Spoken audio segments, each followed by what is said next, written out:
కర్రెగుట్టలో 11వ రోజు కేంద్ర బలగాల కూంబింగ్ కొనసాగుతుంది. కర్రెగుట్టలో 2 బేస్ క్యాంపుల ఏర్పాటు దిశగా బలగాలు కదులుతున్నాయి. నంబి, కల్గం, పూజారి కాంకేర్, గుంజర్తి ప్రాంతాల్లో బాంబుల మోత మోగుతోంది.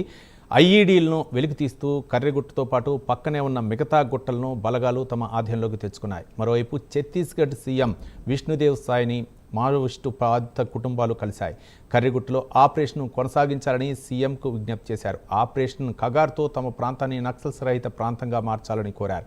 మావోయిస్టులు శాంతి చర్చలకు పిలుస్తున్న తరుణంలో ఛత్తీస్గఢ్ సీఎంను పలువురు బాధిత కుటుంబాలు కలవడం చర్చనీయాంశంగా మారింది.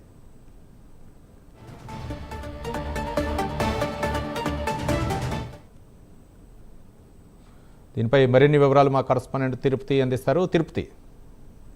రవి, తెలంగాణ ఛత్తీస్గఢ్ బార్డర్ లో ఉన్నటువంటి కర్రెగుట్టలో కంటిన్యూగా కేంద్ర బలగాల కూంబింగ్ కొనసాగుతుంది. 11వ రోజుకు కేంద్ర బలగాల ఆపరేషన్ చేరుకుంది. 10 రోజుల నుండి కూడా మొత్తం పూర్తిగా కర్రెగుట్ట ప్రాంతంలో కావచ్చు, కర్రెగుట్ట చుట్టుపక్కల ఉన్నటువంటి దోబే గుట్టలు, మిగతా గుట్టలన్నీ కూడా కేంద్ర బలగాలు కూంబింగ్ కొనసాగిస్తూ మావోయిస్టులు ఏర్పాటు చేసినటువంటి మందుపాత్రలను నిర్వీర్యం చేసుకుంటూ గుట్ట పైకి చేరుకున్నాయి. కర్రెగుట్టలో 2 బేస్ క్యాంపులు ఏర్పాటు చేసే దిశగా బలగాలు ముందుకు సాగుతున్నాయి. నంబి, కల్గం, పూజారి కాంకేరు, గుంజర్తి ప్రాంతాల్లో బాంబుల మోత మోగుతుంది. బాంబుల మోత మోగడంతో ఏజెన్సీ ప్రాంత ప్రజలంతా బిక్కుబిక్కుమంటూ గడుపుకుంటున్నారు. ఎప్పుడు ఎటువంటి పరిస్థితి తలెత్తినట్టు కూడా ఆందోళన వ్యక్తం చేసిన పరిస్థితి కనబడుతుంది.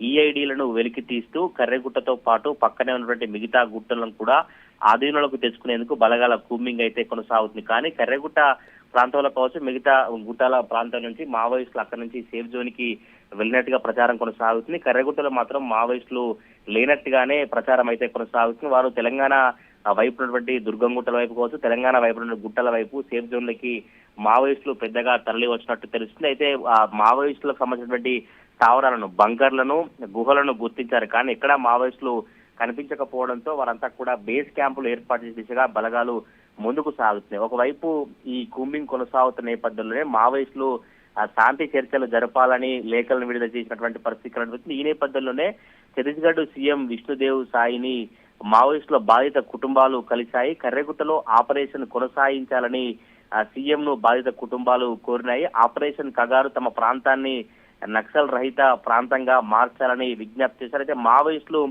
శాంతి చర్చలకు పిలుపునిచ్చినటువంటి నేపథ్యంలోనే బాధిత కుటుంబాలమని ఛత్తీస్గఢ్ సీఎం ను కలవడం చాలా చర్చనీయాంశంగా మారిన పరిస్థితి కనబడుతుంది.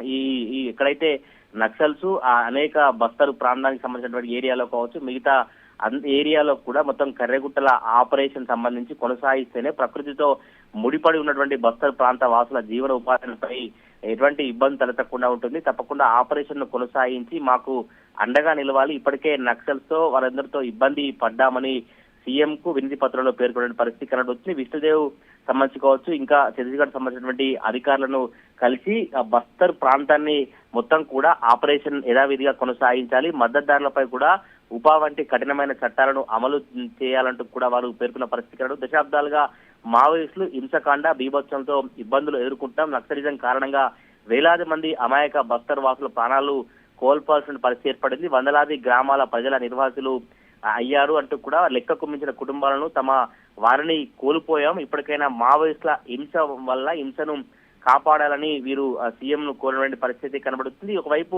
మావోయిస్టులు శాంతి చర్చలకు పిలిపించిన నేపథ్యంలో బస్తరు ఆ ప్రాంతానికి చెందినటువంటి కొంతమంది వారితో మావోయిస్టులు ఇబ్బంది పడుతున్నాం, మావోయిస్టుల నుంచి మమ్మల్ని కాపాడి నక్సల్ రహిత ప్రాంతంగా బస్తరు ప్రాంతాన్ని మార్చాలని సీఎం కోరినటువంటి నేపథ్యంలో చాలా చర్చనీయమైన పరిస్థితి కనబడుతుంది. మరి చూడాలి ఈ మావోయిస్టుల బాధిత కుటుంబాల లేఖకు సంబంధించి సీఎం ఛత్తీస్గఢ్ సీఎం ను కలవడం సంబంధించి మావోయిస్టులు ఎలా స్పందిస్తారు లేక